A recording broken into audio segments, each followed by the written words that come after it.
Hello friends! In a remote part of France exists a castle that is so bizarre and beautiful that it is simply impossible to look away from it. The way in which it was built is so complex that you would think professionals worked on it for many decades. Every year, tens of thousands of tourists come to see the castle's fantastic figures and shapes. At first glance, it seems that the castle dates back to the Middle Ages. When people find out the castle's real history, namely that it was built by an ordinary postman without anyone's help, they are left speechless and in awe of the castle's greatness. Even more striking is the story of the man himself. One day, he tripped over a stone lying in the road, at which point his life changed. This is exactly what we will talk about today. Ferdinand Cheval was born in 1836 into a very poor family in the southeast of France. Despite the fact that he learned to read and write, he was not able to get a decent education. Therefore, he started working full-time as a teenager. At 13, he dropped out of school and took a job at a bakery. He worked as a baker for many years, but in 1867, he decided to change careers. This modest man reached the peak of his career when he got a job as a postman in the village of Hauterives at the age of 33. By that time, the man had lived through a lot. He was married and then widowed. His first child died at birth, and he had given away his second to be raised by his parents. His job at the post office, second marriage, and the birth of his daughter gave Ferdinand hope that happier times were coming. Ferdinand's family did not lead a wealthy lifestyle, but they were happy. In his free time, the postman liked to sit and daydream. In his whole life, he had never traveled outside his native village, but he liked to sit and look at stamps depicting distant countries and landmarks. He followed international news and probably dreamed of seeing the world someday. But alas, the postman's dreams never became reality. It is also worth noting that Ferdinand was respected in his village. He did an excellent job delivering letters and was always polite, efficient, and punctual. In order to deliver all the newspapers, letters, and telegrams, he had to walk tens of kilometers a day. For this reason, he always walked very quickly. None of this is interesting in and of itself. After all, how many such postmen existed and continue to exist in this world? However, something unusual happened on the most ordinary April day in 1879. On that fateful day, Ferdinand, as usual, was walking alone on a dirt road very quickly. He was almost running and not really paying attention to the road, when suddenly he tripped over something hard and fell. "What did I trip over?" wondered the postman. He looked around and saw a white stone that had a very unusual shape and looked very beautiful to Ferdinand. Even though he walked on that road almost every day, only then did he notice that all around him was interesting stones that could be assembled into a collection. He took the stone that he had tripped over, wrapped it in a handkerchief, and put it in his pocket. The postman decided to bring the stone home and come back at the end of the day to gather some more. From that day on, Ferdinand began bringing home stones that had bizarre and interesting shapes, of which there were plenty in the region. They were sandstones that made an incredible impression on the man. He was amazed by their different shapes, which reminded him of a small sculpture.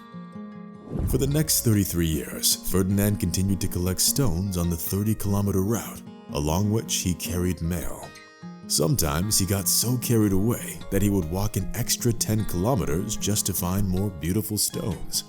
At first, he collected stones in his mail carrier bag and pockets. Later, he started coming with a basket. When even that became too small, he started coming with a wheelbarrow. Initially, he simply stacked them in his garden, but as the stones grew more numerous, there was less and less space for them. Ferdinand's wife questioned his hobby. At that point, our hero came up with the idea to use the stones to build something. Of course, people in the village questioned poor Ferdinand and his strange hobby. Just imagine, every day they saw him complicate his already long route by dragging a wheelbarrow along with him. But to each their own. Many people thought Ferdinand was crazy and often laughed at his endeavors. What Ferdinand's fellow villagers found even more surprising was what they soon saw in his yard. Ferdinand dug a pit in his garden and began placing the stones there. Soon, neighbors and passers-by saw a fountain, as well as the emergence of a strange structure. To say that they were surprised would be an understatement. The structure didn't look like a house, but what else could a poor postman be building in his yard? But Ferdinand kept silent and just continued working. Only many years later, at the end of his life, did the man speak out about how it all began. He wrote in his memoir, "In a dream, I had built a palace, a castle of caves. I cannot express it well. I told no one about it for fear of being ridiculed, and I felt ridiculous myself." Of course, the postman did not have a degree in architecture. He was following his heart when building the castle, and of course remembering all those architectural masterpieces he saw on stamps and old postcards. Perhaps that's why his project turned out to be very peculiar. It combined almost all architectural types and was very distant from the general accepted canons. But this did not faze him at all. Ferdinand simply enjoyed building something that he would never see abroad. It took Ferdinand over 30 years to build his castle. He continued to work as a postman while building it in his spare time. When he retired at the age of 60, he devoted himself to the project completely, forgetting about everything else. By that time, more grief befell Ferdinand. His beloved daughter passed away at 15. Working on his architectural masterpiece became an emotional outlet for the man. He built for days on end. People began thinking that the aging man had completely lost it, but nobody said so to his face. After the first few years of intense construction, the villagers fell silent. They began to admire what they saw. The work was painstaking, and Ferdinand did everything by hand. It took 2 decades to build the outer walls of the palace. Then, the postman started working on its interior and decorations. It sometimes took several days to create just one interesting pattern or bizarre shape. Every piece of his architectural masterpiece was unique and original. Ferdinand worked mainly at night under torchlight. He was building his palace stone by stone, alone for decades. He bound the stones with lime, mortar, and cement. When the handmade castle was almost finished, people saw an unusual and even grandiose construction measuring 26 meters tall, 46 meters wide, and 10 meters high. Ferdinand's building was nicknamed Le Palais Ideal. In 1985, the castle was featured in a national magazine, La Vie Illustrée. More and more people started coming to see the amazing building. As such, Ferdinand had to convert his home into a kind of museum.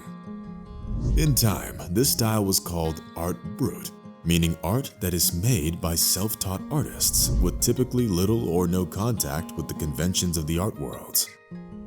2 years after the release of the article, Ferdinand had to hire a person to greet guests and show them around the palace, even though at that point, construction had not yet been fully complete. It is important to note that people from all over France and even from abroad came to look at the outlandish castle. The man himself was pleased to see the public's delight. He dreamt of traveling, but could never afford it. Instead, he made it so people wanted to travel to see him. Ferdinand made a lot of interesting inscriptions on the castle's walls. He used not only stones, but also seashells. When the castle was finally finished, the visitors saw the most amazing thing. Ferdinand carved a huge inscription into the wall, which said, "Let any man more obstinate than me get to work." In this way, he let people know that he would have continued to build and expand his castle according to his imagination, but could no longer do it because of his age. Nobody continued his work, but the castle became an important landmark. The elderly Ferdinand wanted to be buried inside the castle, but French law forbade it. Still, the old man did not give up and took on a new architectural project. He decided to build himself a mausoleum in the local cemetery in the same style as the castle. He spent another 8 years working on the structure. which turned out to be no less beautiful and original than the Palais Alial. The postman called his mausoleum the Tomb of Silence and Eternal Rest. He completed the structure when he was 86 years old.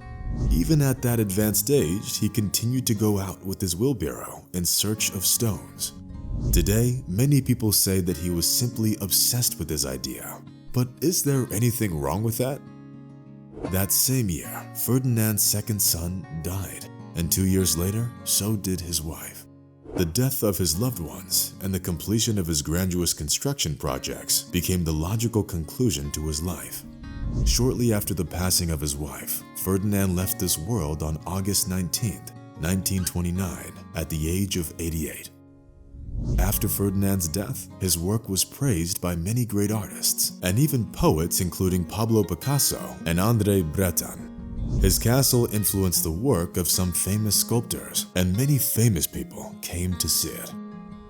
Many decades later, in 1969, French authorities recognized the Palais Ideal and the Mausoleum as national cultural monuments.